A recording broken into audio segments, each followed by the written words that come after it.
Moro! Moro! Moi! Terve! Noniin, sitten ruvetaan. Sitten aletaan joo. Mobilistia tehdään suurella sydämellä. Juttumatkat vievät miehet erikoisiin paikkoihin, eivätkä kaikki retket mahdu painetun lehden kansien väliin.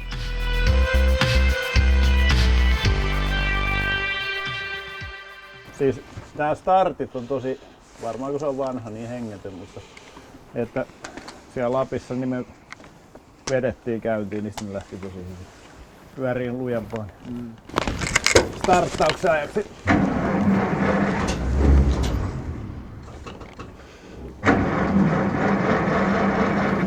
Sitten nää sitikan nappit laittaa sellaiset, että silloin kun sä vedät, niin se on pois päältä. Ja kun työnnät, niin päällä. Niin kuin väärinpäin. Silleen hassu. Joo.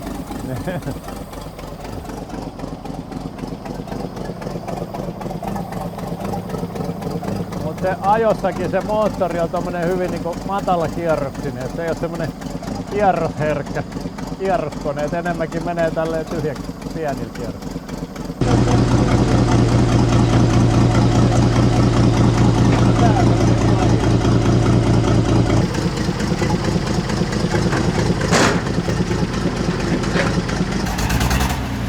Sitten tää vetää aika luja. Mut se käy, ei mene pelkästään sammuu, se käy. Tää on semmonen ihme.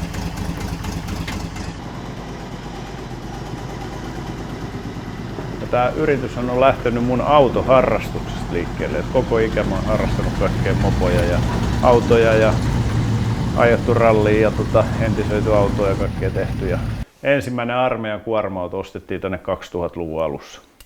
Ja sitten niitä on tullut enemmän ostettu ja kaverit alkoi kyselemään, että pääsisikö tänne ajelemaan ja siitä tuli idea perustaa tämmönen savariyritys sitten. Ja se oli aluksi mulla sivutoiminen, mutta nyt on ollut sitten 11 vuotta ihan mun päätyä ja 2 vuotta mun vaimollekin ollut päätyä, että työllistää meidän perheen nyt kokonaan tämä yritys.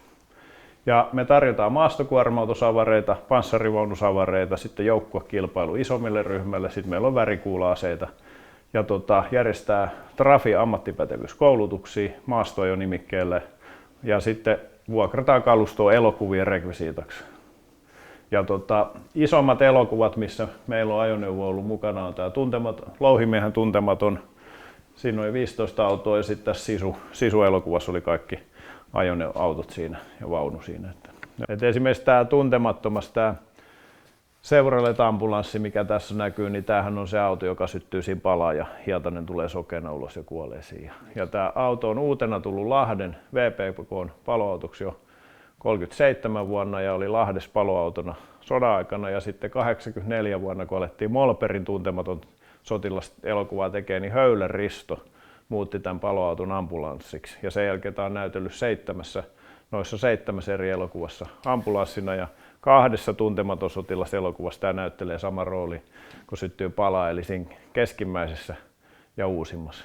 Joo, tässähän on tämä elokuvatähti, eli tämä on ollut, tässä on ne Louhimiehen Tuntemattoman sotilaan luodinreijät ja tuolla takarenkaan yläpuolella on ne Molperin Tuntemattoman sotilaan luodinreijät. Ja niihin Molperin reikiin onkin hauska tarina, kun Höyleristo sanoi, kun Molperi oli sanonut ampujalle silleen, että ammu silleen rengas menee rikki, että on komeen näköistä elokuvassa. Mutta Höyleristo vähän nuukamies ja vähän velmukin, se meni sille ampujalle sanoi, että älä nyt hitsi niitä kalliita renkaita ammu rikki, että ammu vähän ohi. Ja se ampuja ampui ohi ja Molperi vaan ihmetteli, että olipa huono ampuja, mutta Riston renkaat säilyi sitten. Karumpaa rekvisiittaa, että tämmöisiä palaneita autoja tarvii aina olla, kun tehdään sotaelokuvia.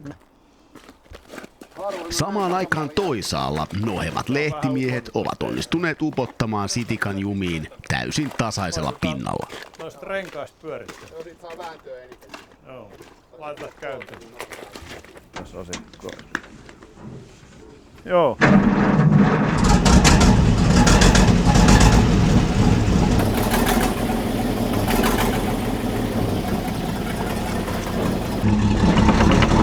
Ei se kyllä tajalle. Ei se. Mitä ihmeen muovia nää renkaat? Kyllä ne varmaan jälkituotantorenkaat on kovempaa tosiaan kuin 40-luvun renkaat.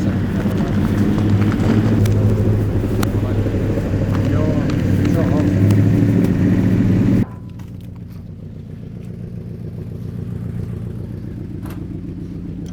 Vedän mä tohon suuntaan. Kato, se lähtee käyntiin.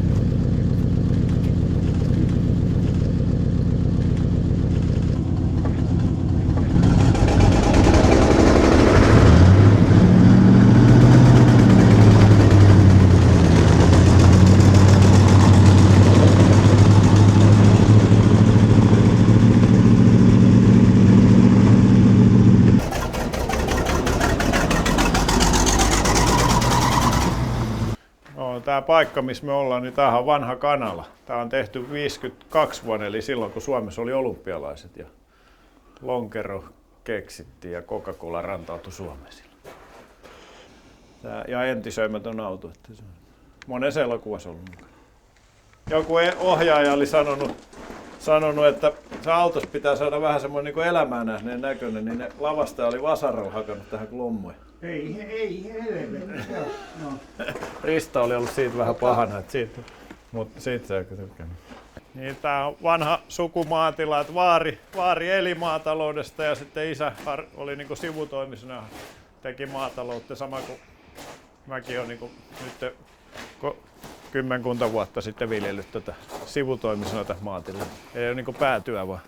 Sitten tää on meidän vaunuhalli, että tässä on T55 taisteluvaunu ja sitten on Leopard 1 ajoharjoitteluvaunu, sitten on T55 hinausvaunu ja sitten on näitä Sauren-vaunuja.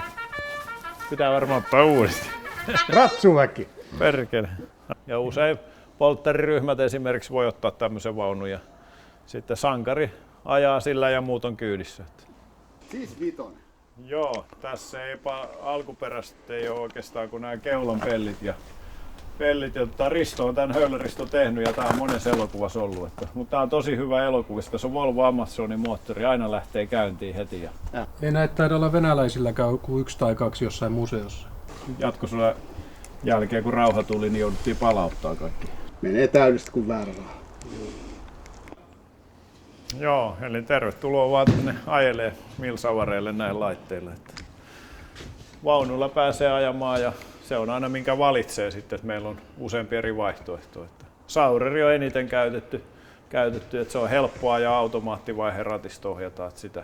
Se on tosi helppoa ajaa, mutta sitten jos haluaa vähän haastetta enemmän, esimerkiksi T55-vaunu tai MT-LP, että niissä on sitten suorahan painevaihteisto ja sauvoista ohjataan, että vaatii vähän enemmän.